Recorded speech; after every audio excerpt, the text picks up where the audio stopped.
जय रघुवीर समर्थ, जय जय रघुवीर समर्थ, जय जय रघुवीर समर्थ.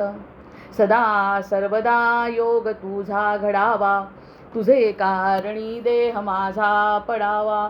उपेक्षू नको गुणवंता अनंता, रघुनायका मागणे हेची आता.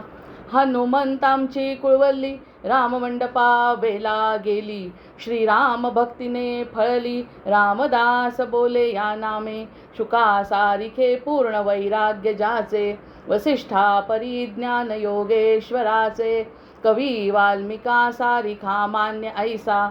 नमस्कार माझा सद्गुरु रामदासा, जयाचा जगी जन्म नामार्थ झाला. जयाने सदा वासनामात केला, जयाच्या मुखी सर्वदा नाम कीर्ती. नमस्कार त्या ब्रह्मचैतन्य मूर्ती, नेत्राने गुरुराजमूर्ती आपुली. मी जे धवा पाहिली, तू विष्णू शिव तूच दैवत मला. तू तात तू माऊली, झाला भाववनात या मग करू कोणास पाचारण. प्रल्हादा गुरुराजया नित तुम्हा, माझे असो वंदन. ऋषिकल्पं रामभक्तं गुरुयज्ञेश्वराविदं, चतुर्वेदेश्वर प्राणं प्रणमामि पुनः पुनः. जय जय रघुवीर समर्थ. आदौ देवकी देवी गर्भजननं, गोपीगृहे वर्धनं. मायापूतन जीवितापहरणं, गोवर्धनोद्धारणं. कंसच्छेदन कौरवादिहननं, कुन्तीसुतापालनम्. एतद्भागवतं पुराणकथितं, श्रीकृष्णलीलामृतं. जय जय रघुवीर समर्थ. आजचा दिवस आहे 18 जून. 18 जूनच्या दिवशी आज गोंदवलेकर महाराजांचं जे प्रवचन आहे ते अगदी तंतोतंत लागू पडतं. त्याचे पूर्ण प्रवचन सांगत नाही, पण त्यातल्या त्या 2-3 ओळी आपण ज्या नेहमी घेतो, कारण कृष्णचरित्र हरी अनंत हरिकथा अनंता असं असल्यामुळे कोणतंही निरूपणाला अंत नाही आहे. पण त्यातल्याच आपल्याला सगळ्या गोष्टींचा आधार घेतात. 18 जूनचं जर प्रवचन त्यांचं आपण बघितलं, पण नक्षत्र तिथीवार नंतर बघते, आता आपला दिवसाप्रमाणे जर त्यांचं बघितलं तर परमार्थामध्ये गुप्ततेची जरुरी असते. परमार्थामध्ये गुप्ततेची जरुरी असते. आपल्या हातून जे काही साधन होत आहे मागच्या वेळेस श्रीकृष्णांचं स्तोत्र म्हटलं की आम्ही हे सेवारूपाने श्रीकृष्णाचं स्तोत्र करून आपण निरूपणाला सुरुवात केली. आता त्याच्यात आणि याच्यात काहीही फरक नाही. महाराज या ठिकाणी म्हणतात, आपले सद्गुरू त्या ठिकाणी म्हणतात, आपल्या हातून जे काही साधन होत आहे ते सद्गुरू परमात्मा यांच्या कृपेने माझ्याकडून करवून घेतले जात आहे, ही जाणीव ठेवावी. असं आजचं प्रवचन आहे. त्यांनी जे म्हटलं त्याचा सरळ अर्थ असा आहे की माझ्याजवळ काय आहे ते गुप्त ठेवा, हा भाग दुसरा. कारण आपल्याजवळ काय आहे आपल्याला माहिती नाही. माझ्या दृष्टीने जर हा भाग घेतला तर आजचा अर्थ असा आहे की माझ्याकडून जे काही करवून घेत असतील ते सगळं त्यांची कृपा आहे. म्हणजे समोर जे आपण बोलतोय, जे काही निर्णय घेतोय, जे काही आपलं मांडतोय, जे काही ऐकतोय, ती सगळी त्याची कृपा आहे. ह्या दृष्टीने घेतलं तर आजचं जे रहस्य आहे ते रहस्य आपल्याला कळेल. आपल्याला माहिती आहे ती गुप्त ठेवा, हा आपल्याला सध्या लागू पडत नाही, कारण माहितीच नाही. त्यामुळे आपली चर्चा सुरू आहे आणि चर्चेतून, चिंतनातून, श्रवण आणि मनातूनच आपल्याला परमार्थाकडे जायचं आहे. त्यामुळे तो भाग ह्या दृष्टीने जर बघितला तर असा होतोय की माझ्याकडून आता जे काही करचरण कृतं वा कायजम कर्मजं वा श्रवणनयनजं वा मानसं वा पराधम विहितम विहितं वा सर्वमेतत् क्षमस्व. जय जय करुणाब्दे श्री महादेव शंभो. कोणत्याही दृष्टीने बघितला आकाशात पतितं तोयम यथा गच्छति सागरम, सर्वदेव नमस्कारा केशवम प्रतिगच्छति. काहीही केलं माझ्या हाताने, जी काही कृती घडेल, महाराज म्हणतात, म्हणजे सरळ सरळ संकेतच दिला ना आपल्या सगळ्यांना. ओपन मायेचं रहस्य ओपन झालं आणि त्यांनी सांगितलं की जे काही घडतंय ते माझ्या कृपेने घडतंय. असं म्हटल्यावर श्रीकृष्णार्पणमस्तु असं म्हटलं की या सगळ्या गोष्टी थांबतात ना. मग महाराजांचं हे आशीर्वाचन या दृष्टीने मी आज घेतलं की आपण जे काही करतो ते सगळं त्यांच्या कृपेच्या शिवाय शक्य नाही. म्हणून जे आवडतं आहे ना ते हृदयस्थ परमात्म्याला आवडतं, बोलणाऱ्याला आणि ऐकणाऱ्याला. अनेन प्रियताम देवो भगवान जानकीपती, श्रीरामचंद्र पूर्वेशाम अस्माकं कुलदैवतम. आता दुसरा एक भाग सांगते आणि थांबते, म्हणजे प्रवचनाच्या संदर्भात. त्यांनी म्हटलं की ज्याच्या प्रपंचात पाठीराखा परमात्मा आहे, ज्याच्या प्रपंचात पाठीराखा परमात्मा आहे त्याचा तो प्रपंच परमार्थ होतो. शेवटची ओळ आहे, ते पूर्ण प्रवचन आपण ऐकू शकतो, वाचू शकतो, यूट्यूबवर आहे. ज्याच्या प्रपंचात पाठीराखा परमात्मा आहे त्याचा तो प्रपंच परमार्थ होतो. आणि याच्या उलट ज्याचा पाठीराखा अभिमान आहे, ज्याचा पाठीराखा अभिमान आहे त्याचा परमार्थ देखील प्रपंचच म्हटला पाहिजे. जय जय रघुवीर समर्थ. म्हणजे प्रपंच आणि परमार्थाची स्पष्ट व्याख्या महाराजांनी आज आपल्याला दिली आहे.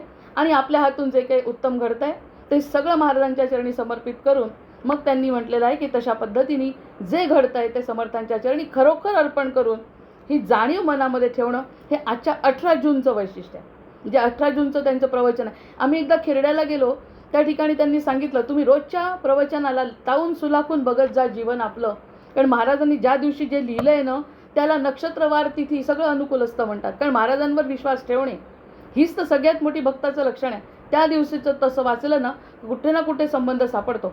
मग असं लाभस्तेषां जयस्तेषां कुतस्तेषां पराजयः येषां इंदिवरश्यामो हृदयस्थो जनार्दनः. अशा प्रकाराने हृदयस्थ असलेल्या जनार्दनाला प्रवचनातून म्हणजे बोलण्यातून आणि ऐकण्यातून आपण सगळे सर्वसाक्षीत्वाने बघणं ही सुद्धा महाराजांची कृपा आहे. आता आजचा 18 जून जे आहे ज्येष्ठ महिना सुरू आहे. ज्येष्ठ महिन्याचं सूर्याचं जे स्तोत्र आहे ज्येष्ठाचं ते आपण नाही घेणार, कारण महिनाभर आपल्याला माहिती आहे तो ज्येष्ठ महिना असल्यामुळे ते आदित्य स्तोत्र सुरू आहे. आता या ठिकाणी पंचमी, आता चतुर्थी म्हणतात ना सगळेजण, चतुर्थी तर नक्षत्रांच्या दृष्टीने आता पंचमी आहे. चतुर्थीसाठी अथर्वशीर्ष आपण घेतो आहे, पण नक्षत्रांचा जर विचार केला तर 11 वाजेपर्यंत गुरुपुष्य होता. 11 वाजेपर्यंत गुरुपुष्य होता आणि 11च्या नंतर तो मुहूर्त म्हणजे गुरुपुष्य नक्षत्र संपलाय. पंचमी तिथी आहे आणि अश्लेषा नक्षत्र आहे. निरूपण माझा आत्ता असल्यामुळे मी अश्लेषा नक्षत्रावर बोलते आहे. श्रीमान मृगशिरा भद्रा आद्राच परमोज्वला, त्याच्या आधीचं जे भद्रा नक्षत्र आहे त्याच्याबद्दलही बोलली. पुनर्वसू तथा पुष्य आश्लेषात महाबला. आता पुनर्वसू नक्षत्रात तसा आहेच आपण. त्यानंतर प्रवेश करतो आहे पुष्य म्हणजे आश्लेषा नक्षत्रामध्ये, जे आता आपलं 11 पासून सुरू झालं आहे. शिवार्चना परा नित्यम शिवध्यानैकमानसाः शांती कुर्वन्तु मे नित्यम सर्वकालम शुभोदयाः. अशी नक्षत्राची शांती स्तोत्र आहे. म्हणजे आपल्याला आदित्याची शांती माहिती आहे, ज्येष्ठ नक्षत्राची. दिवसाचं प्रवचन महाराजांचं आहे. त्यानंतर नक्षत्र आहे चतुर्थी पंचमी युक्त, त्याच्यामुळे पंचमी. चतुर्थीचं असतं सकाळी तर त्यावरती वेगळं निरूपण खरंच महाराजांनी घडवलं असतं. आता 11 नंतरचा जो भाग आहे याची देवता, नक्षत्राची देवता हे लिहून पाठवलेलं आहे सगळं आज. या नक्षत्राची देवता नाग आहे आणि नागदेवता या नक्षत्राची पंचमीची. आपल्याला माहिती आहे नागपंचमी हा सगळ्यात मोठा सण आहे. त्याच्यामुळे पंचमी तिथी म्हटलं की नागाशी संबंधित आहे. त्याचा स्वभाव गूढ आहे. नाग तसाही फार महत्त्वाचा आहे आपल्या जीवनामध्ये. कुंडलिनी शक्ती ही नागस्वरूपानीच आपल्यामध्ये आपली वेटाळा घातलेली असते. म्हणजे तीही नागाचं स्वरूप आहे. गूढ आहे, तीव्र आहे आणि अतिशय तीव्र बुद्धिमत्ता असलेला ती शक्ती आहे. आजचं वैशिष्ट्य आहे स्वभाव त्याचा. मग आपल्याला जर एखादी गोष्ट आवडली तर ती तीव्र बुद्धिमत्तेचं नागस्वरूप नागदेवीने ते ग्रहण केलं आणि मग त्या कुंडलिनीपर्यंत गेल्यावर शांती मिळते की नाही. या सगळ्या नक्षत्रांचं वैशिष्ट्य आहे. संदेश काय देते ती जी शक्ती आहे ती संदेश देते बुद्धीचा वापर शुद्ध ठेवा. कुठेही कोणत्याही प्रकारचं प्रदूषण यामध्ये बुद्धीमध्ये येऊ देऊ नका. कारण महाराजांचं वचन जर ऐकलं तर महाराजांच्या वचनाप्रमाणे जर वागलं तर बुद्धीमध्ये कोणत्याही प्रकारचं प्रदूषण होत नाही. आपण होऊ द्यायचं नाही. तेवढं कर्तव्य आपण करायचं. पंचमी तिथी ही अर्थातच नागदेवतेला समर्पित आहे. त्याचं सगळ्यात मोठं उदाहरण आपण नागपंचमी सांगितलं.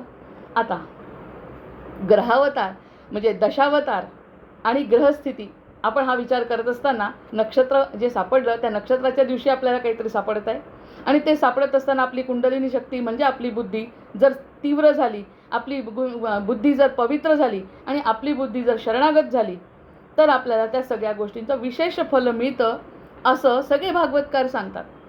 मग आता या ठिकाणी श्रीकृष्ण चरित्रामध्ये नागदेवतेला आणि सर्पाचं किती महत्त्व आहे आपल्याला माहिती आहे. सर्पदेवाचं महत्त्व आहे, पण त्यामुळे आधी सुरुवातीला त्याप्रमाणे मागच्या वेळेस आपण शरणागत भावानी ते स्तोत्र म्हटलं.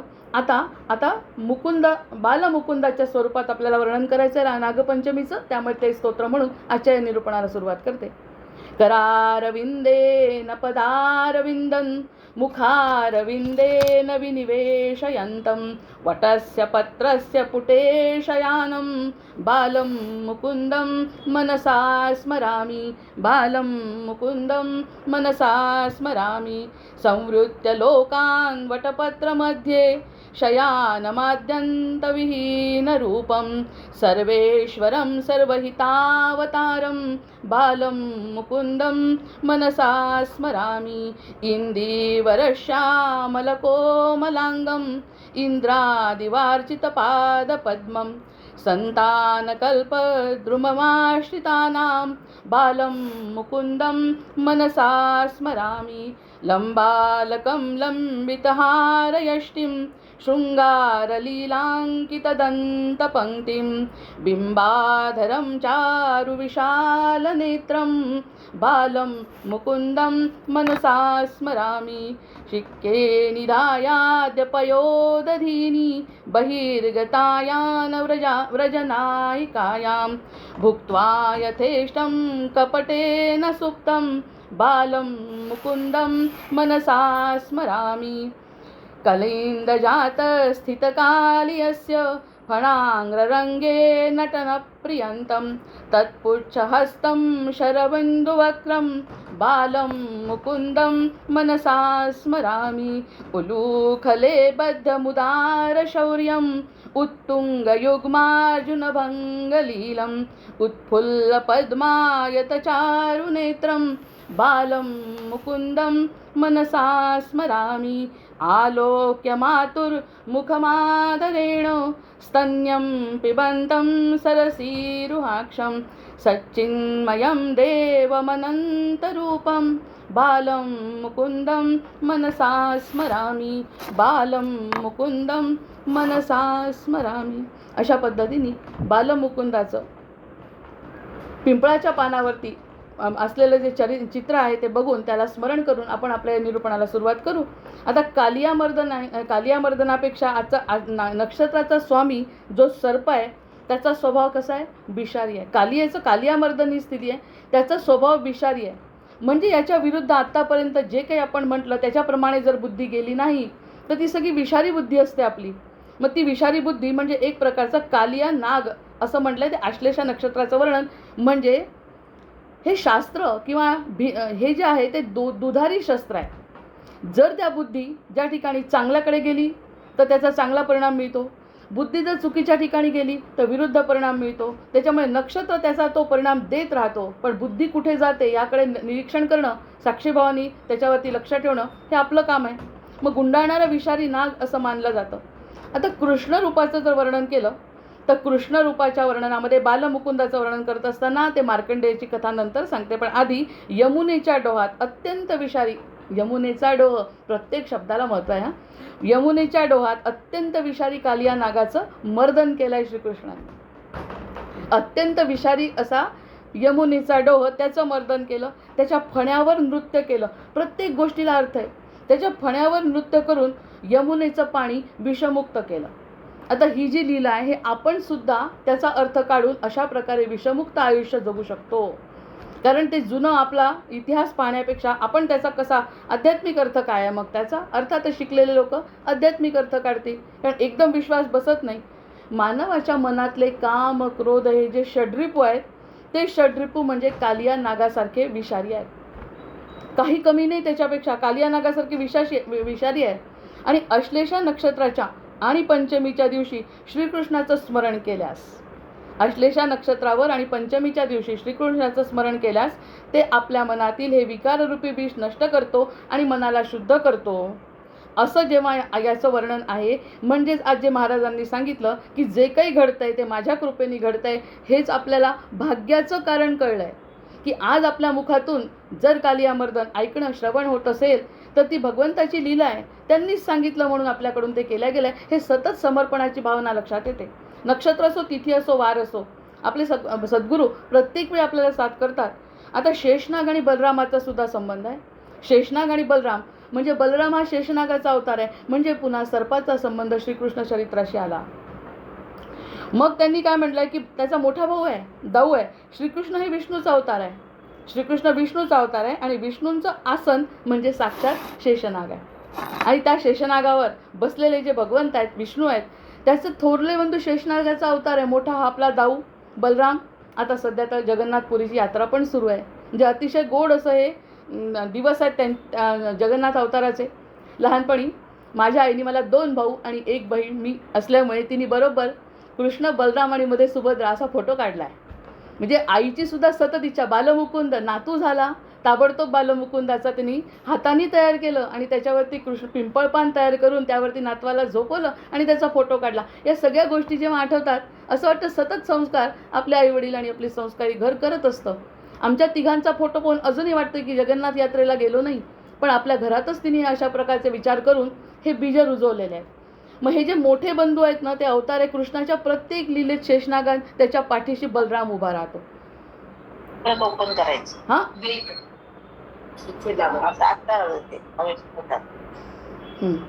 आणि कृष्णाच्या प्रत्येक लीलेमध्ये शेषनाग उभा असतो, त्याच्या पाठीशी उभा राहतो. बरं, या ठिकाणी त्यांनी सांगितलं, मागच्या वेळेस मला लहान भाऊ केलं रामाच्या अवतारामध्ये, आता मला मोठा भाऊ कर. मोठं भाऊ केलं तरी सुद्धा महत्त्व यांना आहेच, दोघांनाही आहे, पण महत्त्व त्यांना आणि पाठीशी राहण्याचं काम पुन्हा जसं लक्ष्मणाचं आहे तसंच याचं आहे. या लीलेमध्ये पाठीशी बलराम उभे राहिले.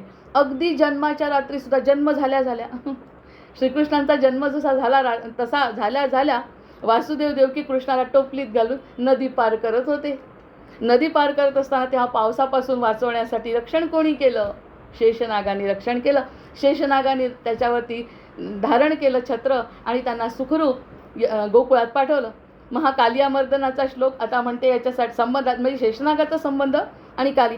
त्वं या शिरसु बहुधा फणीनां प्रनृत्यं पादाब्ज शिल्प कुशलो विरच्चय रंगम तस्माद् विसृज्य भुजगाधिपतिं शरण्यं तं कृष्णमादिपुरुषं शरणं प्रपद्ये.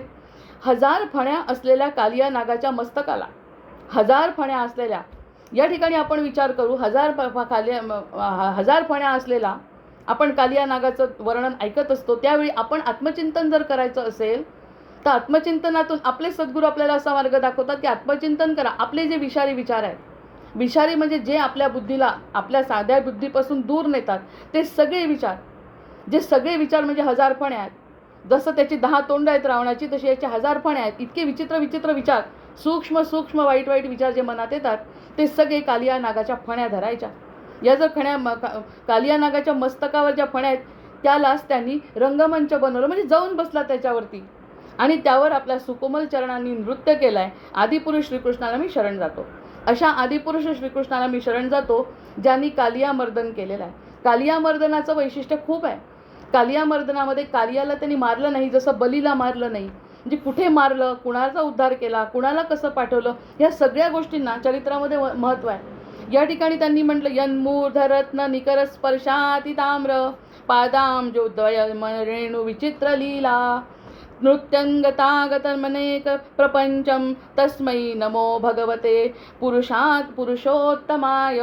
कालिया नागाच्या मस्तकावर असणाऱ्या अनंत तेजस्वी मण्यांच्या स्पर्शाने ज्याचे दोन्ही चरणकमळ अतिशय सुंदर दिसत आहेत. तो कालिया जो आहे ना, तो साधा नाही आहे. त्याच्या जो मण्यांनी युक्त असं त्याचं ते फण्या आहेत, त्यांनी इतकं सुंदर त्यांचे पाय दिसत आहेत. कारण स्वतः सुंदर भगवंत आणि त्यावरती कालियाच्या फण्यांवरची जे मणी आहेत त्या मण्यांच्यासोबत कालियांच्यासोबत भगवंत फार सुंदर दिसत आहेत. अशा सुंदर भगवंतांकडे बघत असताना जे बाजूला गोपी आणि त्यांचे नंद यशोदा उभे आहेत त्यांनासुद्धा भीती वाटली आधी सुरुवातीला, पण हे सगळं दृश्य विचित्र लीला, त्याची ही विचित्र लीला पाहून त्यांना लहानपणापासूनच सवय आहे सगळ्या गोष्टींची. जन्माला आल्यापासून त्याच्या लीला आहेत. त्यामुळे त्या लीला बघत असताना यांना पहिल्यांदा भीती वाटते आणि नंतर इतक्यात ते तल्लीन होऊन जातात या सगळ्या गोष्टींमध्ये की त्यांना समजत नाही. आणि केव्हा एकदा आपले भगवंत बाहेर येतात हे सुद्धा कळत नाही. त्या लीलेमध्ये इतक्यात तल्लीन झालेले असं विलोभनीय दृश्य आणि आनंदाने अलौकिक नृत्य करताना भगवंताला बघतायत.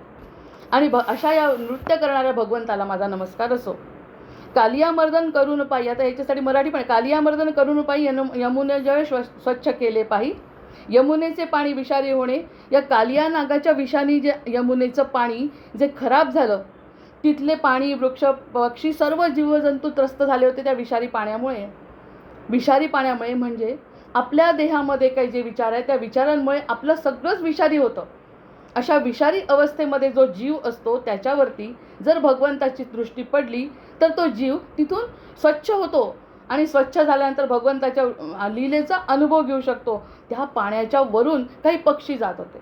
ज्या ठिकाणी कालिया नाग राहत होता यमुनेच्या डोहामध्ये, त्याच्यावरून जरी उडून गेले पक्षी, तशी आता यमुना आता सध्यासुद्धा कलुषितच झालेली आहे. तसंच त्या काळी जास्त त्या कालियानी केलेलं होतं. आता तर प्रत्यक्ष आपल्या प्रदूषणाने खराब झाली आहे. आता जी यमुना बघितली अजिबात आनंद होत नाही. तर त्यावेळी कृष्ण असताना सुद्धा कालियाचं विष होतं, फक्त यमुना स्वच्छ होती.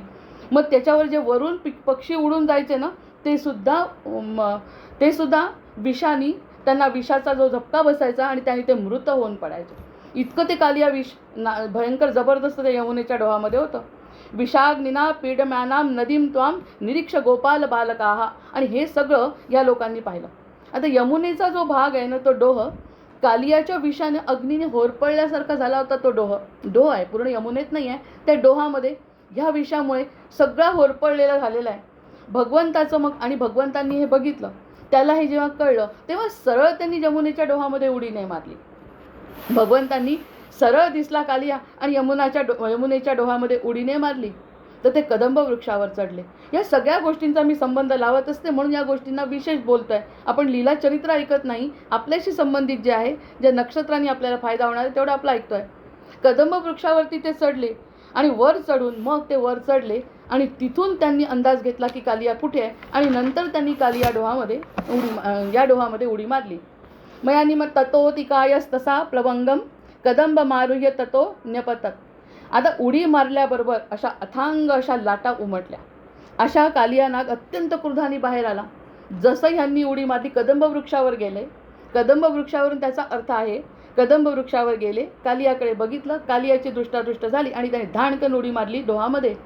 हे सगळं बघितल्याबरोबर अर्थातच तो नाग अत्यंत क्रोधित झाला आणि त्यांनी फणा बाहेर काढला.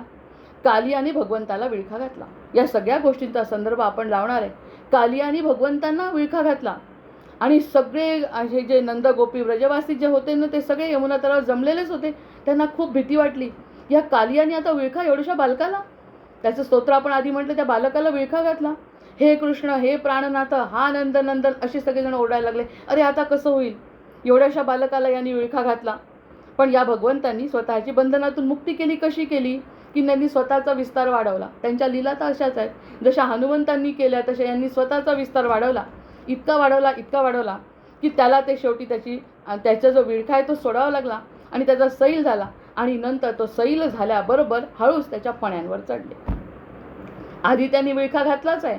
विळखा घातल्यावरती त्यांनी स्वतःला वाढवल्यानंतर त्याची मिठी सैल झाली आणि मिठी सैल झाल्यावर मग त्याच्यावरती ते चढले. कालिया फणीवरी नृत्य करी मुरारी गोपाल जगजीवन मंजुळ वाजवी वेणू नट नाट्य रंग ज्याचा प्रिय गोपिकार म्हणू.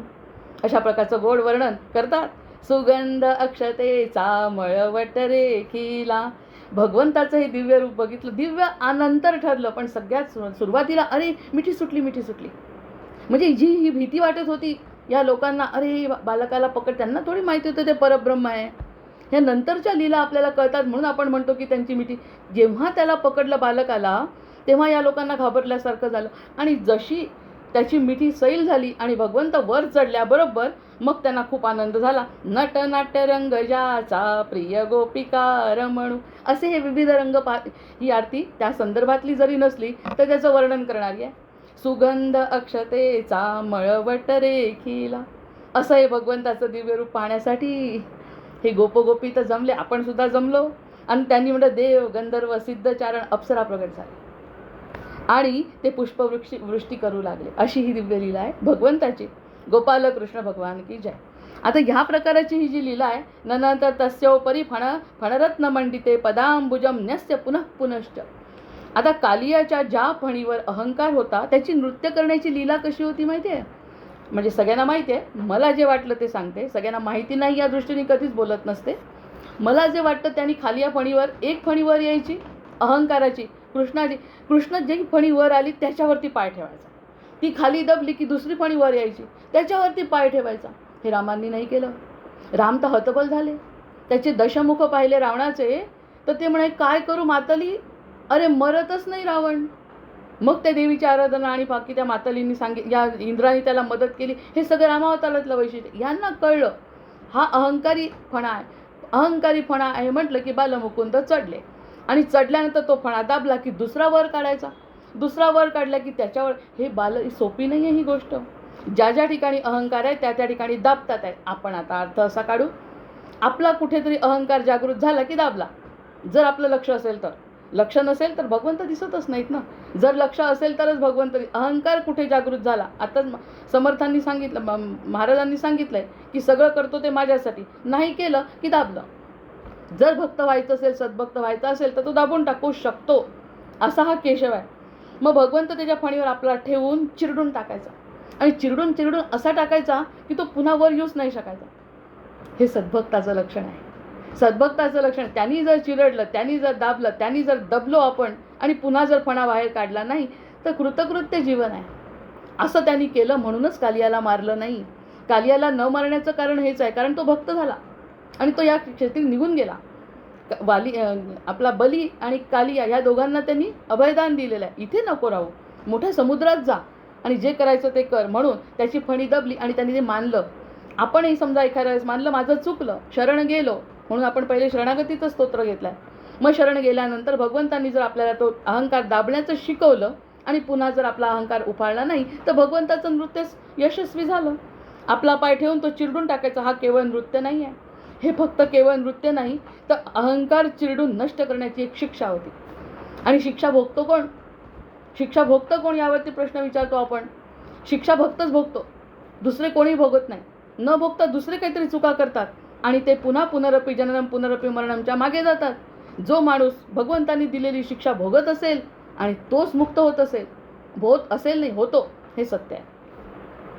अशी ही लीला, कालिया मर्दनाची लीला प्रत्यक्ष आपली लीला. आपल्यामधला अहंकार दाबणारा म्हणजे आपला हृदयस्थ भगवंता जो आहे त्या भगवंताचं जर वर्णन केलं आणि भगवंतांनी जर आपली लीला केली आणि सांगितलं हे चुकलं तर चुकलं म्हणजे चुकलं म्हणजे चुकलं म्हणजे चुकलं. अनंत कोटी ब्राह्मणाच्या नायकांनी माझ्या आत्म्याला सांगितलं माझं चुकलं, आता ते पुन्हा होणार नाही. ही जुगाही जर त्याला दिल्या गेली तर कालिया मर्दन सिद्ध झालं. असंही नक्षत्राचं पण वर्णन, नक्षत्राच्या दिवशी त्यांचं वर्णन करणं आपल्याला अगदी मुक्ती प्रदान करणारं आहे. असं मनातही यायला नको की अशी मुक्ती मिळत नसते. मनात येतं. यांच्या वचनावरती विश्वास ठेवणे. आता हे सगळं झाल्यानंतर ही जी शिक्षा सुरू होती देण्याची, ही जी शिक्षा देणं भगवंताचं कार्य जे सुरू होतं त्या ठिकाणी नागपत्नी आल्या. बघा, बुद्धी एखादी वाईट वागते की नाही. बुद्धी पण दोन प्रकारची असते. एखादी बुद्धी जर म्हणते आपलं हे करा, तर दुसरी जे आपलं अंतर्मन असतं ना ते म्हणतात करू नका, केल्याने नुकसान होणार आहे, हे अंतर्मन सांगत असतं. हे नागपत्नी आहे. तो जो काली आहे त्याची पत्नी म्हणजे नागपत्नी, म्हणजे आपली दुसरी बुद्धी जी सात्विक आहे. जसं कोणत्याही राण्यांमध्ये सुरुची आणि दुसरी असते अरुची. तर ती अरुचीने जरी काम केलं तरी सुरुची सांगत असते करू नको. मग नागपत्नींनी स्तुती केली आहे भगवंताची.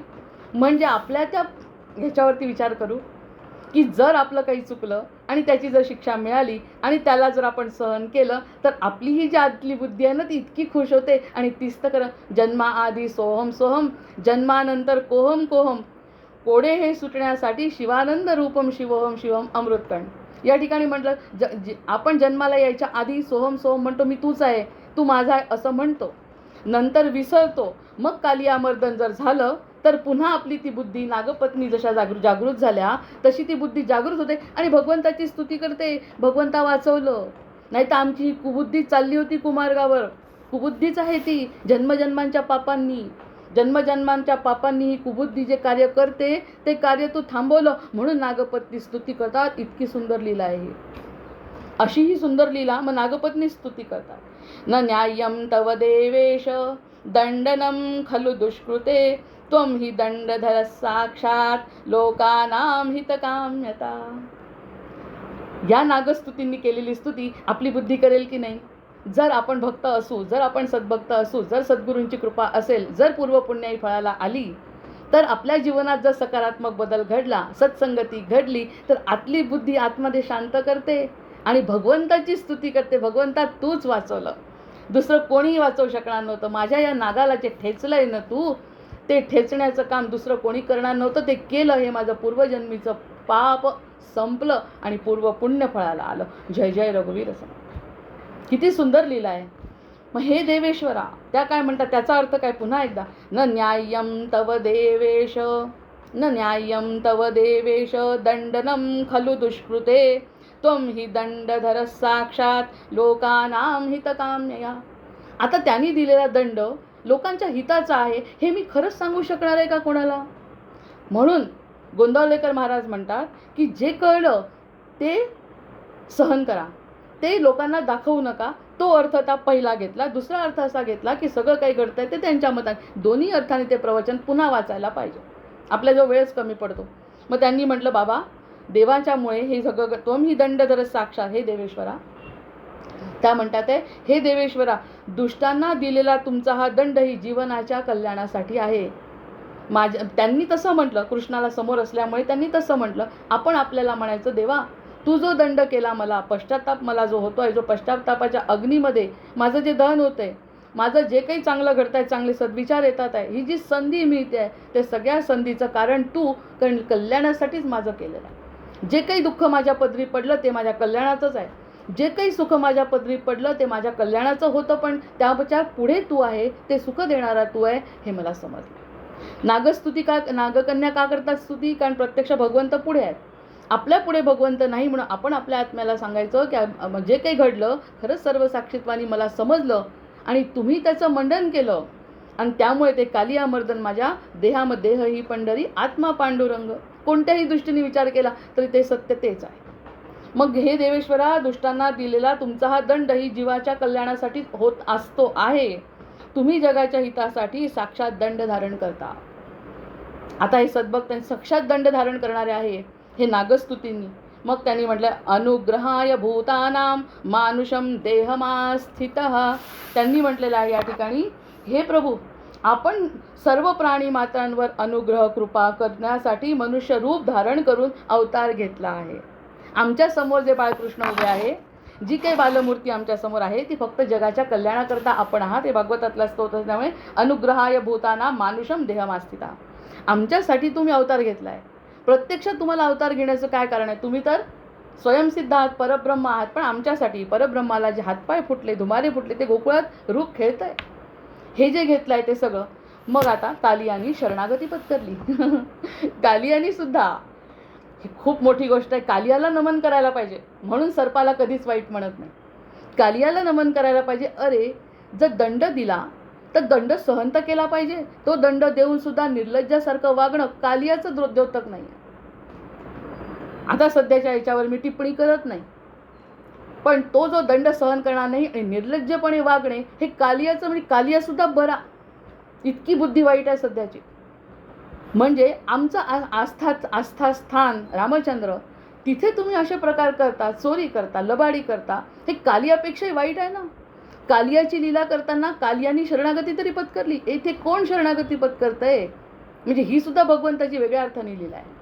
इथे सुद्धा भगवंताची लीलाच सुरू आहे असं समजून भगवंताला नमन करून त्यांची क्षमा मागून आता पुढच्या गोष्टी. कालियाने शरणागती पत्करली म्हणजे चांगली गोष्ट आहे की नाही. कालियाची एखादी गोष्ट चुकली, शरणागती पत्करणे हे अतिशय सुंदर लक्षण आहे. म्हणून कालियाला सुद्धा आजच्या आश्लेषा नक्षत्राच्या दिवशी नाग ज्याचा स्वामी आहे त्याला नमन करायचं आहे. संपूर्ण अहंकार गळून पडला त्याचा संपूर्ण अहंकार गळून पडला. कारण काय? हे कोणाचा तरी व्हिडिओ सुरू आहे. त्याचा का बरं अहंकार गळून पडला?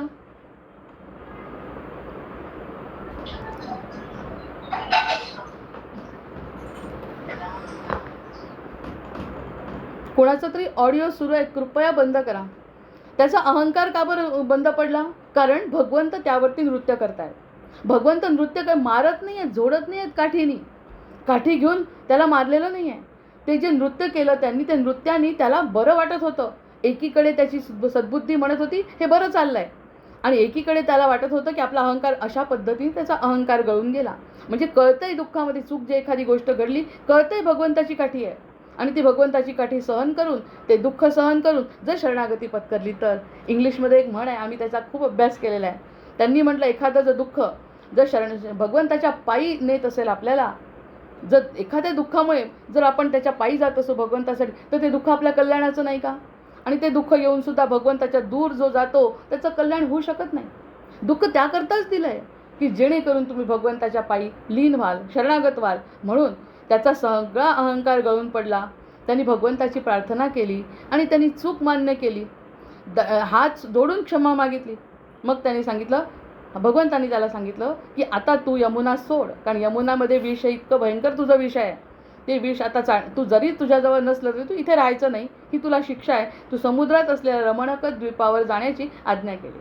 त्याला रमणकत द्वीपावर जाण्यासाठी सांगितलं. तसंच भगवंतांनी त्याला एक वरदान पण दिलं. किती गोड आहे ही लीला, संपू नये असं वाटतं. नुसतं रमणकत द्वीपावर पाठवलं नाही, म्हणजे आपल्याला तिथून सोडून जात असताना मला तर भरून येतं आहे अगदी. त्यांचं जे वचन आहे आजचं ते सगळ्यात महत्त्वाचं आहे. त्यांनी म्हटलं समुद्रात जा बाबा. रमण म्हणजे त्याचा जो डोह आहे तो मोठा झाला, अथांग समुद्रामध्ये त्याला पाठवलं, म्हणजे त्याचा विस्तार झाला, सरळ सरळ त्याचा कार्याचा विस्तार झाला. आणि दुसरी गोष्ट, त्यांनी भगवंतांनी त्याला वरदान दिलं. त्याला वरदान असं दिलं की तुझ्या डोक्यावर माझ्या चरणांचं चिन्ह उमटलं आहे आता. तू माझा झाला, तू शरण पण आलेला आहे, तुझ्या डोक्यावर माझ्या पदकमलांचं चिन्ह उमटलं आहे. तू आता, आपण म्हणतो ना जय श्रीकृष्ण, जय जय रघुवीर समर्थ, जय हे जे म्हणतो त्याचं चिन्ह जर उमटलं आहे तुझ्या मुखावर, वाणीवर आणि डोक्यावर, ते पाहून, तुझ्या डोक्यावरचं चिन्ह बघून, आणि म्हणे गरुड तुला कोणतीही इजा करणार नाही. आता व्हिडिओ सुरू झाला आहे कोणाचा तो, आता आज खूप डिस्टर्बन्स आहे. म्हणे गरुड कोणत्याही प्रकारची इजा तुला, गरुड काय आहे? सापाचा शत्रू आहे. सापाचा शत्रू तो इजा करणार नाही. आता याचं आध्यात्मिक रहस्य काय? मंदाकिनी ताई व्हिडिओ बंद करा. कालिया हा सर्प प्रतीक आहे ना, कालिया हे सर्पाचं प्रतीक आहे. आणि अंतःकरण हे हृदय आणि मन दोन्ही गोष्टींनी भरलेलं नाही. हृदय आहे, मनही आहे. अंतःकरणामध्ये अंतःकरण चतुष्टय आपल्याला माहिती आहे. अहंकार, क्रोध, ईर्षा, मत्सर, द्वेष, विषय हे सगळे आपल्यामध्ये असतात. पण ह्या कथेमधली यमुना नदी हे आपलं हृदय आहे. ह्या कथेतली यमुना नदी हे आपलं हृदय आहे, पवित्र आहे. पवित्र हृदयामध्ये हे विचित्र विचारांचं, मनाचे विचित्र विचार येतात आणि ते विष कालवल्या जातं. मग ह्या विकारांमुळे दूषित होतं हृदय. तसं हृदय पवित्र आहे, हृदयामध्ये आत्म्याचा वास आहे. पण मनांचे विचार येऊन येऊन ह्याला मदत करायची नाही, त्याला मदत करायची नाही, चुकीचे विचार आल्यामुळे हृदय कलुषित होतं ना. मग त्यामध्ये श्रीकृष्णाचा प्रवेश होतो. जर हृदयामध्ये श्रीकृष्णाचा प्रवेश झाला, मग कालियारूपी अहंकाराचं ते नाश करतात, त्या मनातल्या विचारांचा. मग भक्त काय म्हणतात, हे नाथा, ज्याप्रमाणे कालियांच्या फण्यांवर, नागावर तू नृत्य केले, त्याप्रमाणे माझ्या हृदयातील अहंकारावर तुझे चरण ठेवून अहंकाराचा सर्वनाश करा. आजची प्रार्थना. आणि त्या प्रार्थनेचं फळ पहा काय मिळतं, फलश्रुती काय आहे. जो कोणी अत्यंत श्रद्धेने या लीलेचं श्रवण करील, जो कोणी अत्यंत लीलेने या लीलेचं श्रवण करील किंवा कीर्तन करील, त्याची सर्व पापे, भीती श्रीकृष्णाच्या कृपेने नष्ट होतील. किती मोठं आजचं हे सांगितलं आणि महाराजांची कृपा आहे. यश शृणोती सकृत भक्त्या कालियस्य निग्रहम कृष्णे भक्तिं परायाती भयशोक विवर्जिता. कोणतंही मनाने सांगत नाही, प्रत्येक श्लोकाचा आधार आहे. यमुनेचा डोह आणि मानवी मनाचं सांगितलं तर मन कलुषित केलेलं आहे. हृदयामध्ये भावनेला महत्त्व आहे. म्हणून विचारांचं शुद्धीकरण करून हृदय निष्पाप केलं, म्हणजे मूळतः जो मनाचा निष्पाप प्रवाह. जन्म झालेलं मूल कसं असतं, जन्म जेव्हा होतो मुलाचा, तेव्हा जन्मात मूल किती निरागस असतं. कितीही पुढे होणारा डाकू आहे तो, होणारा डाकू त्यातल्या त्यात वाईटाचा विचार केला तर डाकू होणार आहे. पण लहानपणी तो कसा असतो, असं निष्पाप असलेलं आपलं जे हृदय आहे ते माझ्या कलुषित विचारांनी, फक्त ते प्रदूषित झालं आहे, ते विचारांनी दूषित झालं. त्या दूषित ह्याच्यावरती आता माझा संबंध संपला आणि आता तुझं वास्तव्य माझ्या हृदयामध्ये आहे, असं जो भक्त म्हणेल त्याला या सगळ्याचं फळ मिळतं. आणि भीती त्याला जी गरुडाची होती, ती जन्ममरणाच्या भीतीपासून, त्याला गरुडाची भीती कारण म्हणजे त्याचा सापाचा शत्रू गरुड आहे. तसं आपली भीती मरणाची भीती आहे. ती मरणाची भीतीसुद्धा नष्ट होते. 5 ज्ञानेंद्रिय आहे, 5 फण्या जर आपण त्याच्या गृहीत धरल्या 5, तर 5 ज्ञानेंद्रिय, 5 कर्मेंद्रिय आहेत. त्या कर्मेंद्रियांनी जे काही चुकीच्या वासनांनी आपण ते ग्रहण केलं आहे, त्यामुळे आपली यमुना नदी दूषित झाली आहे. मग ही बुद्धी भ्रष्ट झाली आहे. मग त्या विषाची वाफ किती असते. उडणारे पक्षीसुद्धा मरत होते. प्रत्येक गोष्टीचा अर्थ मी काढून ठेवला आहे. उडणारे पक्षी, यमुनेच्या डोहावरून उडणारा चांगला धडधाकट पक्षीसुद्धा मरून जायचा. माणसाच्या मनात जर एकदा चुकीचे विचार आले, की त्याचे उच्च आणि सात्विक विचार, जे उंच जाणारे विचार आहेत, तो उंच जाणारा पक्षी म्हणजे आपले उंच जाणारे विचार, रे भगवंत माझा आहे, सगळं जग माझं आहे, कृष्णमयम जग, सगळं जग माझं आहे, मी चांगल्या कामासाठी जन्माला आली आहे, मी आणि भगवंत काही वेगळा नाही, मला चांगलं काम करायचं आहे, मला इथून मुक्त व्हायचं आहे, हे सगळे चांगले विचार या दुष्ट विचारांनी मृतप्राय होतात, नाही मरूनच जातात. त्या लीलेचा अर्थ असा काढायचा आहे, उच्च विचार सात्विक विचार नष्ट नाही का होणार, नष्ट होणे म्हणजे ते पक्षी मरणे. आमच्या मावशींनी किंवा आधीच्या भागवतकारांनी ज्या काही गोष्टी सांगितल्या त्या गोष्टी म्हणून ऐकल्या, आणि आता गोष्ट म्हणून न ऐकता जर त्याचा संबंध आपण आपल्या जीवाशी लागला, खरंच उच्च जाणारे, उंच जाणारे, छान भरारी घेणारे की मी भगवंताच्या मांडीवर बसली आहे असे सुद्धा विचार मनात येतात. पण वाईट दुष्ट बुद्धीने पुन्हा आपण खाली येतो, मग ते मरून जातात विचार. आमच्या लहानपणी एक कविता होती कल्पना नावाची. आपल्या मनामध्ये अतिशय सुंदर कल्पना येतात, आज सुद्धा भागवत ऐकावं असा विचार येतो, दुसऱ्या दिवशी वाटतं काय ऐकायचं. म्हणजे विचार मरून जातात, जास्तीत जास्त चांगले विचार मरतात आणि वाईट विचार पुढे येतात. म्हणून कालिया मर्दनाच्या लीलेनी भगवंताची का एकदा आपल्या डोक्यावरती हात पडला की या सगळ्या दुष्ट विचारांचा खात्मा होता. आता कदंब वृक्षाचा अर्थ काय? कदंब वृक्ष म्हणजे गुरु आणि विवेकाचं प्रतीक आहे. कदंब वृक्ष म्हणजे श्रीकृष्णांनी सरळ सरळ डोहामध्ये उडी नाही मारली, त्यांनी गुरुस्वरूपात दर्शन दिलंय त्याला आधी, म्हणून ते घडलंय. जय जय रघुवीर समर्थ.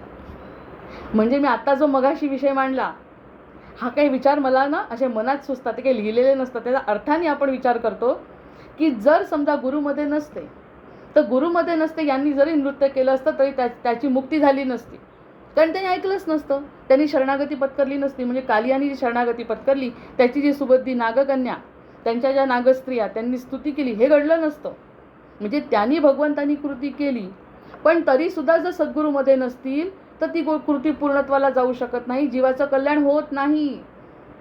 म्हणजे गोंदवलेकर महाराजांचं जे प्रवचन आहे आणि ती कृष्ण लीला आहे आणि ते नक्षत्र तिथीवार आहे, ते सगळा योग त्यांनीच जुळून आणलेला आहे. त्यांनी म्हटलं कदंब वृक्षावरती चढले, गुरु आणि विवेकाचं प्रतीक आहे कदंब वृक्ष. तसे आपण कदंबाला किती मान देतो, तसं नागाला महत्त्व आहे. प्रत्येक गोष्टीला सनातनामध्ये महत्त्व आहे. सनातन धर्मामध्ये या सगळ्या गोष्टी आपल्याशी काठावर उभं राहून चालत नाही. मग तिथे काठावर उभं राहिलं उडी राहिली चालत नाही, चढावंच लागतं गुरूंच्या जवळ. भगवंत चढले, रामान यांना पण सगळ्यांना दाखवलं, मी कदंब वृक्षावरती चढलो म्हणजे मी कुठेतरी वर जाऊन बसलो.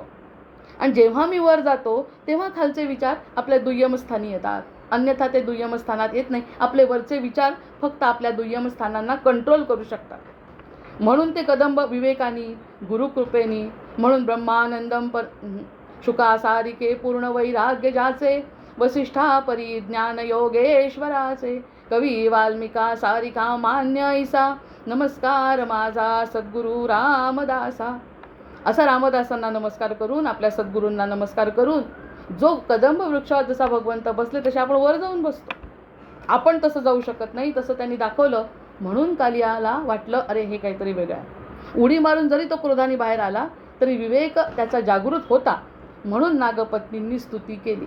नागपत्नी म्हणजे आपली सुबुद्धी, जी आपली कुबुद्धी आहे, कुबुद्धीच्या मागे असलेली सुबुद्धी, ती म्हणजे नागपत्नी. तिने परमेश्वराची लीला गायली, त्याचं वर्णन केलं आहे. त्याच्याबद्दलचा श्लोक आपण मगाशी ऐकला.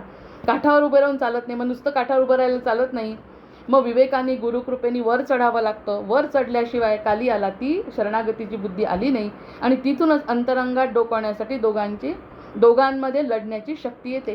तेव्हा कुठे, आता बघा थोडासा विचार आपण करू, माझ्याच बाबतीत आहे, इतरांच्या बाबतीत नाही. लवकर ऐकलं नसतं मी कोणाचं, आपला स्वतःचं जो मन आहे ना ते पटकन ऐकत नाही. पण अंतर्मनामध्ये सद्गुरूंच्या कृपेने जेव्हा वर विचार येतात तेव्हा खालचे विचार आपले संपू शकतात. हा अगदी संसारिक व्यक्तीचा, सर्वसाधारण व्यक्तीचा अनुभव आहे, आणि म्हणून ते पटतंय असं मला म्हणायचं. मग लाभस्तेषां जयस्तेषां कुतस्तेषां पराजयः येषां इदिंबरश्यामो हृदयस्थो जनार्दनः. असा हृदयस्थ जनार्दन जो आहे, हृदयस्थ परमात्मा जो आहे, त्याच्या साक्षीने जेव्हा जीव वागतो तेव्हा या सगळ्या गोष्टींचं निराकरण होतं आणि जन्माचं सार्थक होतं. आता श्रीकृष्णाची उडी जी आहे ती उडी अंतर्मुखता दाखवणारी आहे. जी त्यांनी उडी मारली वर चढला, आधी वर चढला झाडावरती, आणि मग त्यांनी जी उडी मारली, अंतर्मुखतेचं लक्षण आहे. बाहेरून कालियाला न मारता बाहेरूनच उभा राहिला, काठी आणली असती, भगवंतांना काय अशक्य आहे. इकडे जर हनुमंत असते, हनुमंतांनी शेपूट लांबवली, आणि शेपूट लांबवून आणि त्याला चिंध्या बांधून जेव्हा लोक खटकले, मग असं ह्यांना नसतं का करता आलं भगवंतांना. पण भगवंतांनी काठी नाही आणली, बाहेरून नाही मारलं, अंतरंगात घुसले त्याच्या. म्हणजे आपण जर विचार केला तर आपल्या अंतरंगात घुसतात ते, आणि मग पटवतात. कोणी पटो, कोणाचं पटो किंवा न पटो, मला त्याचंच पटतं. मग ते सांग, चुकलं की नाही सांग, माग क्षमा माझ्यासमोर. इतरांना नाही मागितली ते चालेल, मला माग. मला जर क्षमा मागितली, मी तुला क्षमा करतो. हे सगळं अंतरंगातले संवाद आहे. आणि आपले महाराज म्हणतात, अंतरंगाचे संवाद ही जी साधना आहे, ती साधना वैयक्तिक असते, इतरांना पटू शकत नाही, म्हणून ती गुप्त ठेवावी. अन्यथा जे काही घडतंय ते त्यांच्या कृपेने घडतंय हे ओपन करायचं. किती जबरदस्त संदर्भ जमतात याचे. अंतर्मुख झाल्याशिवाय बाहेरून कालियाला मारलं असतं. आमच्या हनुमंतांनी तर बाहेरून मोठी मोठी मोठी मोठी करत गेला त्याची शेपूट. मग ती लीला खरी का ही लीला खरी? लीलाच आहे ती, लीलाधारीच आहे ते सगळेजण. त्या लीलेचा अर्थ आपण कसा काढतो आपल्या संबंधात तो. मग विषारी पाण्यात उतरला, स्वतः उतरले. म्हणजे आपण म्हणतो की नाही, जीवाच्या रूपात येतात ते. म्हणून म्हणतात कितीतरी संत की हमने हमारे सद्गुरु को मेरे लिए लढते देखा है. मी माझ्या सद्गुरूंना लढताना बघितलंय. म्हणजे ते प्रत्यक्ष आपल्याजवळ येतात, ते सगळं समजून घेतात. काय त्रास आहे तुला, काय चुकलं तुझं आणि काय नाही चुकलं तुझं, कशावर तू स्थिर राहायला पाहिजे आणि कशावर तू चुकला म्हणून क्षमा मागायला पाहिजे. कधी लोकांच्या समोर जाऊन क्षमा मागायला पाहिजे, कधी स्वतः मला क्षमा मागून मोकळं करायला. या सगळ्या गोष्टी आतमध्ये घुसून करतात. इतर कोण येत नाही. आईला आपण खोटं सांगू शकतो, नवऱ्याला आपण खोटं सांगू शकतो, मुलाला खोटं सांगू शकतो, पण अंतरात्म्याला खोटं नाही सांगू शकत. त्याचे आतमध्ये घुसलेले आहेत ते. भयंकर कठीण आहे. सगळ्या गोष्टी समजायला पण अनुभव घेतला तर त्या गोष्टी मी बाहेरून कालियाला नाही मारलं त्यांनी. त्या विषारी, काय गरज आहे त्यांना विषारी नदीमध्ये उतरायची, पण उतरले. आपलं सगळं विषारी अंतःकरण आहे ना, त्यामध्ये सुद्धा ते उतरतात, येऊन बसतात, बघतात, लक्ष ठेवतात. अंतर्मुख झाल्याशिवाय मनातील सुप्त दोष काढता येत नाही. हे तर अगदी अलिखित सत्य आहे. मानो किंवा न मानो, कोणी मानलं तरी ठीक आहे, नाही मानलं तरी ठीक आहे, पण अंतरंगातले दोष फक्त आपल्यालाच कळतात. आणि जर ते कळले तर तो अंतरात्माच आपल्याला शिकवत असतो. याच्या व्यतिरिक्त तिसरा कोणी नसतो. जेव्हा मरण होतं, दुसरीकडे जातो आपण, तेव्हा फक्त एकटा तो आणि आपणच जातो, बाकी दुसरं कोणीही सोबत नसतं. त्यामुळे कालिया मर्दन ही जी कथा आहे, ती कसे विषामध्ये भगवंत उतरतात आणि आपल्या विषरूपी बुद्धीमध्ये ते उतरतात आणि आपल्या बुद्धीला सात्विक आणि शुद्ध करतात. जय जय रघुवीर समर्थ. आता भगवंतांची उडी मारलं म्हणजे आत्मज्ञानाचं जो संपत नाही लीला. हरी अनंत, हरिकथा अनंता. या ठिकाणी म्हणतात की आत्मज्ञानाचा प्रकाश, हा जो आत्मज्ञानाचा प्रकाश आहे तो फार कमी लोकांच्या मनात पडतो. हे मोठं दुःख आहे. त्या गोकुळातल्या गोपींना पडला, जे त्यांच्यासोबत होते त्यांना घडलं. आता त्यांच्यापासून आपण दूर गेलो, कृष्णापासून आणि रामापासून इतकं दूर गेलो की प्रत्यक्षात तो प्रकाशच पडत नाही आत्मज्ञानाचा. मग ते म्हणतात आत्मज्ञानाचा प्रकाश हा जो आहे ना, तो प्रकाश पडला पाहिजे, तर ती लीला आपल्याला कळते. आणि कळण्यासाठी, भगवंताची लीला कळण्यासाठी सद्गुरूंची कृपा लागते. अज्ञानाच्या या अंधकारात आणि विकाराच्या गर्तेत उतरणं म्हणजे आपण स्वतःचा विचार करणं.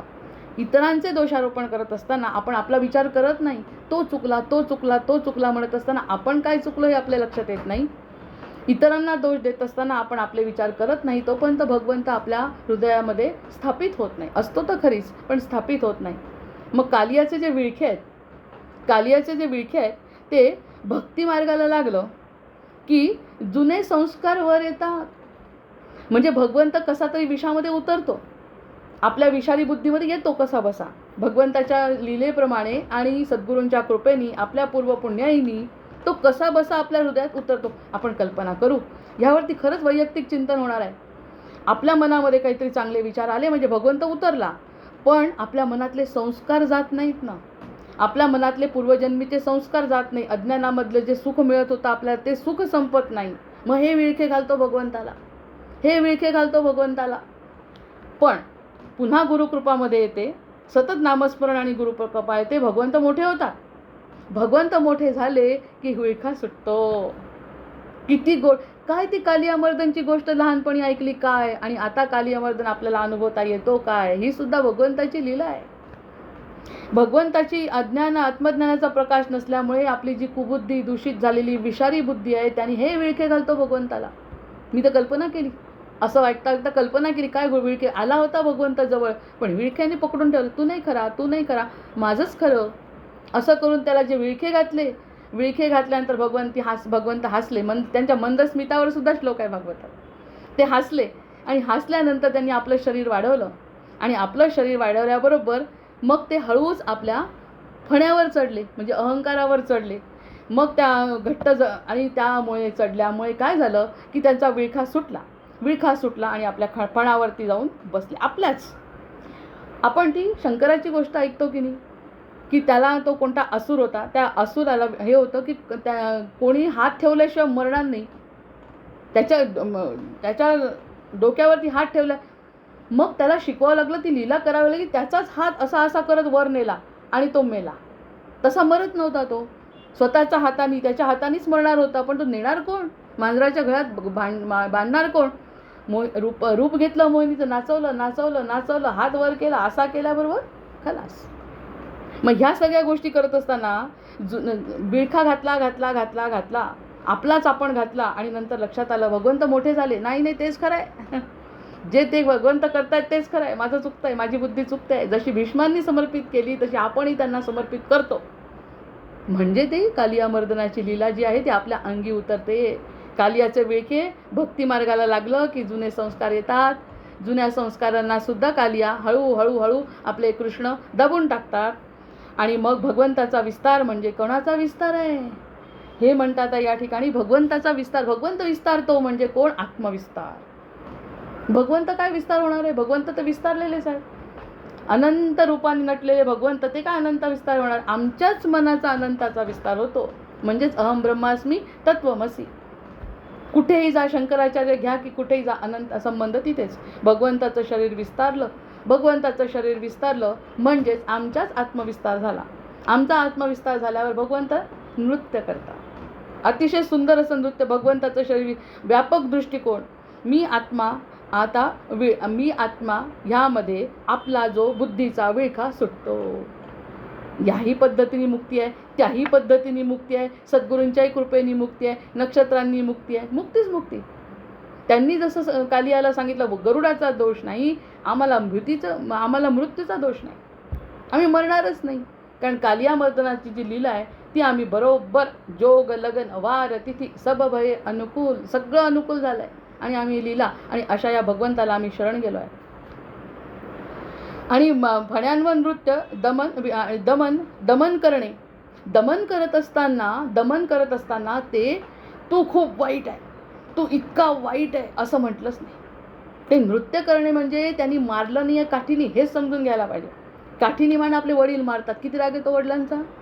वडिलांनी लहानपणी आपल्याला मारलं, आताच्या पिढीला मारत नाही, पण समजा वडिलांनी आपल्याला मारलं, ती गोष्ट राहते बाजूला आणि वडिलांवरच चिडतो, आयुष्यभर वडिलांशी बोलत नाही म्हणतो, इतकं मारलं. नंतर लक्षात येतं ते मारणं बरोबर होते, नंतरच्या गोष्टी आहे, पण मारल्यानंतर सहन होत नाही. तसं हे जे त्यांनी जे नृत्य केलं आहे, मारलं नाही आहे. नृत्य करत असताना त्याला आनंद होत होता म्हणे, कारण एक एक गोष्ट सुटत चालली आहे, एक गोष्ट सुटत चालली आहे, वाईट जी गोष्ट आहे ती सुटत चालली. म्हणजे दमन विरुद्ध नियमन. दमन करता नियमन करतात आपले वडील. समजा त्यांनी जर म्हटलं की तुझं असं चुकतं बरं, असं केल्याने असं होतं, आमचा हा अनुभव आहे, असं केल्याने आम्हाला इतकं नुकसान झालं, असं जर स्पष्ट शब्दात वडिलांनी आणि आईने सांगितलं, मुलगा आनंदाने सहन करतो. हो बरोबर, एक करायचं नाही की हे नृत्य केलं आहे भगवंतांनी, मारलं नाही आहे त्याला, आणि मारून तर टाकलं नाही, सोडून दिलं आहे, वरून अभय दिलं आहे. म्हणजे जितका विचार करावा तितके विचारांना धुमारे फुटणार आहे. सद्गतीत वाणी, सद्गतीत बुद्धी, सद्गतीत हृदयग्रंथी, या सगळ्या होणार आहे. मग त्यांनी म्हटलं फण्यावर नृत्य दमन. भगवंत आपल्यातील शक्ती नष्ट नाही करत. अरे तू क्रोध करू नको असं म्हणून, क्रोध करू नको असं न सांगता त्या क्रोधाला, त्या दृष्टीला, त्या पंचेंद्रियांना माझ्याकडे वळव फक्त बस. करचरणकृतम आत्मात्वम गिरिजामती सहचरा प्राणात शरीरम गृहम. मी तुझ्याच शरीरात राहतो, यज्ञेन यज्ञमय जंत देवा, तुझ्याच शरीरात राहतो, तू फक्त त्याच्याकडे वळ, क्रोध कर माझ्यावर कर, आणि जे काही तुला करायचं ते सगळं जे काही करतो ते मला समर्पित कर, आणि हळूहळू तुझ्यामध्ये ही शांत वृत्ती. असं ते नृत्य आहे. भगवंताचं नृत्य असं आहे की ते कोणत्याही प्रकारचं शक्ती नष्ट नाही करत. नाही तर मग आपल्याला जावं लागलं असतं संन्यास घेऊन एखाद्या जंगलामध्ये, आणि जंगलामध्ये जाऊन शांत बसलो तरी मनातले विचार जात नाही. ते म्हणतात जिथे आहे तिथेच मी येतो, तुझ्या विषामध्ये मी उडी मारतो, कदंब वृक्षावर चढतो आणि तुझ्या विषावर उडी मारतो आणि मग तुझ्यावरती नृत्य करतो. इतकं जबरदस्त आहे ते. कुठेही बाहेर जायची गरज नाही. मनोनिवृत्ती परमोपशांती सातीर्थवर्या मणिकर्णिकाच, असं वृत्ती करतात ते. तर तिला योग्य दिशा देण्याचं काम पटलं असेल पटलं असेल सगळ्यांना. ह्या प्रकारचं जे विवेचन आहे ते नक्कीच पटलं असेल. क्रोध पूर्णपणे नष्ट करत नाही, कोणत्या वृत्ती पूर्णपणे नष्ट करत नाही, त्या वृत्ती स्वतःकडे होतात. म्हणजे सगळ्यात जास्त कोण स्वार्थी आहे बरं? सगळ्यात जास्त स्वार्थी भगवंत आहे. ते सतत आपल्याकडे ओढतात. इकडे जाऊ नको, तिकडे जाऊ नको, माझ्याकडे. इकडे जाऊ नको, तिकडे जाऊ नको, माझ्याकडे. इकडे जाऊ नको, तिकडे पाहू नको, माझ्याकडे बघ. हे करू नको, ते करू नको, माझ्यासाठी कर. बस. याच्या व्यतिरिक्त त्याची काही अपेक्षा नाही. आणि त्याच्या बदल्यात मिळणार काय आहे की जसं कालियाला गरुडापासून अभय दिलं आणि हे मोठ्या समुद्रामध्ये त्याला पाठवलं, आपल्याला सुद्धा भवसागर पार करून ह्या मोठ्या क्षीरसागरामध्ये बोलवतील. अहंकाराचे फणे वर फणे काढला की भगवंतानी दाबला. मग हा अहंभाव आला की भगवंत चिरडतात. भगवंत आला अहंभाव की अहंभाव म्हटलं, अहंकार नाही म्हणत. अहंभाव आला की भगवंत चिरडतात. मग ही तांडव आहे का? हे तांडव केलं का त्यांनी शिवाचं तांडव आहे का भगवंताचं हे? की लीला आहे गोपींची? काल आपण गोपींचं वर्णन करायचं, माझा राहिला संदर्भ सांगायचा. ती गोपींची लीला रासलीला नाही आहे ही. कारण भक्ती प्रेमाने ओथंबलेल्या गोपींच्या समोर ती रासलीला आहे. इथे तर रागाने बरबटलेल्या विषामध्ये रासलीला केली आहे. मग याला लीलाही म्हणता येत नाही, नृत्यही त्याला तांडवही म्हणता येत नाही. अतिशय गोड असं हे नृत्य आहे. असं गोड असं हे जे नृत्य आहे ते सगळ्यांच्या नशिबात आहे, प्रत्येकाच्या नशिबात आहे. हे तांडव नाही तर मधुर नृत्य आहे. आता वेळ असता तर त्या नृत्यावरचे श्लोक आपल्याजवळ आहेत, पण ते करू शकत नाही, वेळ नाही. आता साधना परिपक्व झाली. एकदा का साधना परिपक्व झाली की दोषांशी चाललेला संघर्ष हा संघर्ष न वाटता उत्सव बनतो. मग गोपींचा उत्सव आपण त्या दिवशी त्रिपुरी पौर्णिमेला पाहिला. आजचा हा उत्सव पंचमीला पाहिला. हा सुद्धा उत्सव आहे, तो सुद्धा उत्सव आहे. आता गोपींशी संबंध आपला का नागाशी संबंध आपला? आपला नागाशी संबंध आहे. गोपींशी अजून झालो नाही, होईल. या वर्षी नाही, पुढच्या वर्षी आपण गोपी होऊ. पण सध्या गोपी नाही आपण. त्याच्यामुळे गोपींची लीला डायरेक्ट आपल्याशी संबंधित नाही, आधी नागाशी संबंधित आहे. म्हणून बालम मुकुंदम मनसा स्मरामी ही रासलीला प्रेमभक्तीतून या सगळ्या गोष्टी आपल्यासमोर आल्या. ही खरंच सद्गुरूंची कृपा आहे. आपलं स्वतःचं असं काही अस्तित्व या ठिकाणी असू शकत नाही. असे हे भगवंत प्रत्येकाच्या जीवनात अगदी तो शेवटचा जो त्यांनी निष्कर्ष दिला की तुझा विस्तार होईल आणि तुला कशाचीही भीती राहणार नाही. निर्भय हो, निशंक हो मनारे. असं तुझं निर्भय आणि निशंक मन करणारे भगवंत आज आपल्यासमोर कालिया मर्दनाच्या रूपामध्ये प्रगट झाले. हे खरंच त्यांचं आणि त्यांचीच कौतुक आहे. याच्या व्यतिरिक्त आपण त्यावरती काहीही चर्चा विशेष करू शकत नाही, कारण ती जी लीला आहे त्या लीलेचा अनुभव वैयक्तिक आहे. भर्जनं भवबीजानां अर्जनं सुखसंपदां तर्जनं यमदूतानां राम रामेति गर्जनम् आवाहनं न जानामि तवार्चन पूजां चैव न जानामि क्षम्यतां परमेश्वर क्षम्यतां परमेश्वर क्षम्यतां परमेश्वर. जय जय रघुवीर समर्थ. जय श्रीकृष्ण.